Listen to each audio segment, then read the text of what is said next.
Hello friends, UPSC pre के 1995 से 2022 तक के प्रश्नों को हम एमसीक्यूज के माध्यम से सॉल्व करेंगे, जिसमें हमने पॉलिटी सेक्शन को स्टार्ट किया हुआ है। आइए देखते हैं क्वेश्चन नंबर 22 को। आर्टिकल 16(2) क्या कहता है? इसका जो है ए का मिलान जो है 2 से होगा, जिसमें कहता है किसी भी व्यक्ति के साथ उसके वंश, धर्म अथवा जाति के आधार पर सार्वजनिक नियुक्ति के मामले में भेदभाव नहीं किया जाएगा। आर्टिकल 16(2) अवसर की समता की बात करता है, इसलिए ए का मिलान हो गया 2 से। ठीक। और आर्टिकल 29(2) क्या कहता है? किसी भी नागरिक को धर्म, वंश, जाति, भाषा या इनमें से किसी भी आधार पर राज्य द्वारा संपोषित अथवा राज्य के सहायता प्राप्त करने वाले किसी भी शैक्षिक संस्था में प्रवेश से वंचित नहीं किया जाएगा। आर्टिकल 29 का 4 से कनेक्शन है। और आर्टिकल 31 देखते हैं हम। 31 में क्या कहा गया है? सभी अल्पसंख्यक को, चाहे वे धर्म के आधार पर हों या भाषा के आधार पर, अपनी पसंद की शैक्षिक संस्थाएं स्थापित करने और उन्हें संचालित करने का मौलिक अधिकार होता है। तो सी का मिलान हम 3 से देखते हैं। और अब बचा एक सिंगल डी, जिसका मिलान हो जाएगा 1 से। आप मौलिक अधिकार या यू का फंडामेंटल राइट अच्छे से तैयार कर लीजिए, क्योंकि इससे बहुत सारे क्वेश्चन पूछे जाते रहते हैं। इसलिए इसका आंसर हो जाएगा ए का 2, बी का 4, सी का 3 और डी का 1। क्वेश्चन नंबर 23 देखते हैं। राज्य के नीति निर्देशक सिद्धांतों को भारतीय संविधान में शामिल किए जाने का उद्देश्य क्या था? राजनीतिक प्रजातंत्र को स्थापित करना, समाजवादी प्रजातंत्र को स्थापित करना, गांधीवादी प्रजातंत्र को स्थापित करना, सामाजिक आर्थिक प्रजातंत्र को स्थापित करना। इसका आंसर हो जाएगा डी, क्योंकि जो डीपीएसपी आई थी वो सामाजिक और आर्थिक आधार पर लाई गई थी कि राजनीतिक अधिकार हमें फंडामेंटल राइट से मिल जाते हैं और सामाजिक और आर्थिक अधिकार हमें डीपीएसपी से मिलते, जो राज्य द्वारा लागू कराए जाते हैं।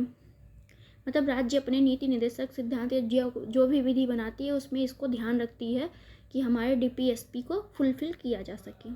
क्वेश्चन नंबर 24 अब हम देखते हैं। राज्य नीति निर्देशक सिद्धांतों को निम्नलिखित अनुच्छेदों में से कौन सा अंतर्राष्ट्रीय शांति और सुरक्षा के संवर्धन से संबंधित है?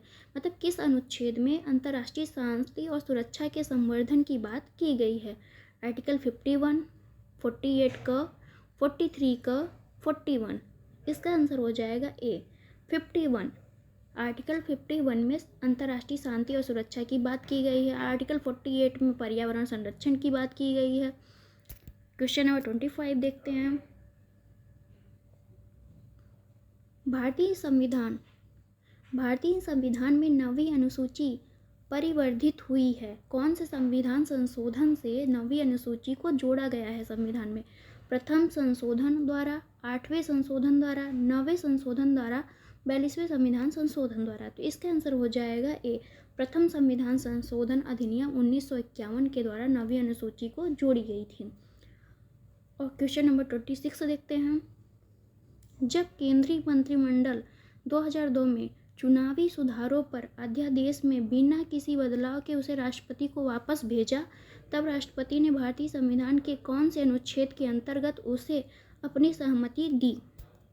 इसका सीधा सा कहने का मतलब यह है कि राष्ट्रपति कौन से आर्टिकल के थ्रू जो है राष्ट्रपति अध्यादेश को लाता है। तो इसका आंसर हो जाएगा सी, 123 के थ्रू जो है आर्टिकल 123 के अनुसार राष्ट्रपति अध्यादेश लाता है। तो अब आगे चलते हैं 27 पे हम।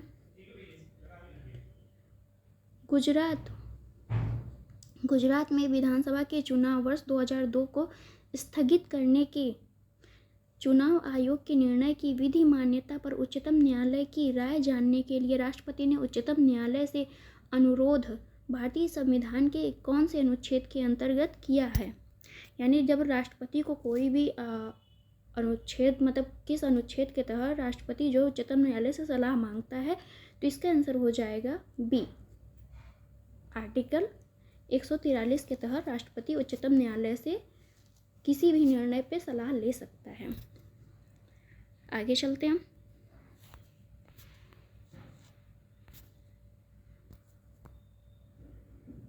एक सेकेंड। Question number 28। संघ का यह कर्तव्य होगा कि बाह्य आक्रमण तथा आंतरिक गड़बड़ी से प्रत्येक राज्य की रक्षा करे। ऐसा प्रावधान भारतीय संविधान के निम्न अनुच्छेदों में से किस एक में कहा गया है? तो इसका आंसर हो जाएगा डी। आर्टिकल 355 के अंतर्गत ऐसा कहा गया है क्योंकि आपातकाल का प्रावधान 352 से लेके 360 तक का है। क्वेश्चन नंबर 29 देखते हैं।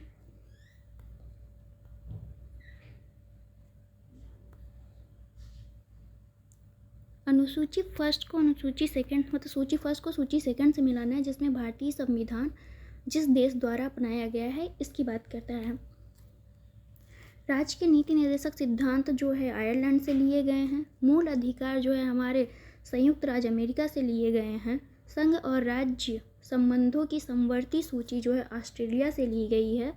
भारत राज्यों का संघ है तथा संघ में अधिक शक्ति होती है, ये जो है कनाडा से लिया गया है। इसलिए इसका आंसर हो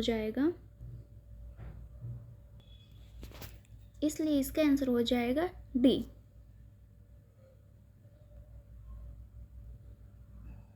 ए का 3, बी का 5, सी का 1 और डी का 2। नेक्स्ट क्वेश्चन पे चलते हैं। निम्न सांवैधानिक संशोधनों में से कौन से राज्यों से निर्वाचित होने वाले लोकसभा के सदस्यों की संख्या में वृद्धि करने से संबंधित है? मतलब अभी तक कौन से ऐसे संविधान संशोधन किए गए जिसमें लोकसभा में सदस्यों की संख्या में वृद्धि किया गया है? तो इसका आंसर हो जाएगा सी। 7वां संविधान, एक सेकेंड, इसका आंसर हो जाएगा सी। 7वां संविधान संशोधन और 31वां संविधान संशोधन जब हुआ था तो इसमें लोकसभा के सदस्यों की संख्या में वृद्धि की गई थी। ये क्वेश्चन पूछा गया था 2003 में IAS प्री में। क्वेश्चन नंबर 31 में चलते हैं। भारतीय संविधान की निम्न दी गई अनुसूचियों में से कौन सी एक राज्य के नामों की सूची तथा उनके राज्य क्षेत्रों का ब्यौरा देती है? पहली, दूसरी, तीसरी, चौथी। इसका आंसर है पहली अनुसूची में भारत के जितने भी राज्य और यूटी हैं उनके नामों का उल्लेख किया गया है। क्वेश्चन नंबर 32 देखते हैं।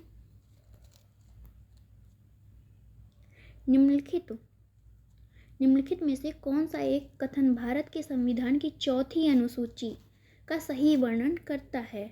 इसमें संघ तथा राज्यों में शक्तियों के वितरण की रूपरेखा अंतर्विष्ट है। इसमें संविधान में सूचित भाषाएं दी गई हैं। इसमें जनजातीय क्षेत्रों के प्रशासन से संबंधित उपबंध अंतर्विष्ट है। इसमें राज्यसभा में स्थानों के आवंटन से संबंधित जानकारी अंतर्विष्ट है। इसलिए इसका आंसर हो जाएगा डी, क्योंकि इसमें कहा चौथी अनुसूची में बात की गई राज्यसभा में जितने भी यूटी और स्टेट हैं उनके स्थानों का आवंटन किया गया है।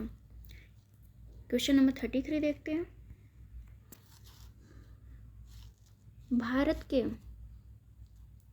भारत के संविधान के निम्नलिखित अनुच्छेदों में से किसके अनुसार प्रत्येक राज्य की कार्यपालिका शक्ति का इस प्रकार प्रयोग किया जाएगा जिससे संघ की कार्यपालिका शक्ति के प्रयोग में कोई अड़चन न हो या उस पर कोई प्रतिकूल प्रभाव न पड़े? तो इसका आंसर हो जाएगा आपका, एक सेकेंड, इसका आंसर हो जाएगा ए 257। आर्टिकल 257 में इसकी बात की गई है। आर्टिकल 258 के बारे में हम थोड़ा सा जान लेते हैं। राष्ट्रपति राज्य सरकार को उसकी सहमति से ऐसे विषयों को बिना शर्त सौंप सकती है जिन पर संघ की कार्यपालिका शक्ति का विस्तार हो। आर्टिकल 355 के बारे में थोड़ा बता देते हैं। बाह्य आक्रमण और आंतरिक अशांति से संघ द्वारा रक्षा का प्रावधान इसमें किया गया है। और आर्टिकल 358 में यह कहा गया है कि आपात के समय अनुच्छेद 19 द्वारा प्रदत्त समस्त स्वतंत्रता का निलंबन कर दिया जाएगा। आर्टिकल 30 मतलब क्वेश्चन नंबर 33 का आंसर हो जाएगा A. Thank you for watching friends, मिलते हैं नेक्स्ट वीडियो में।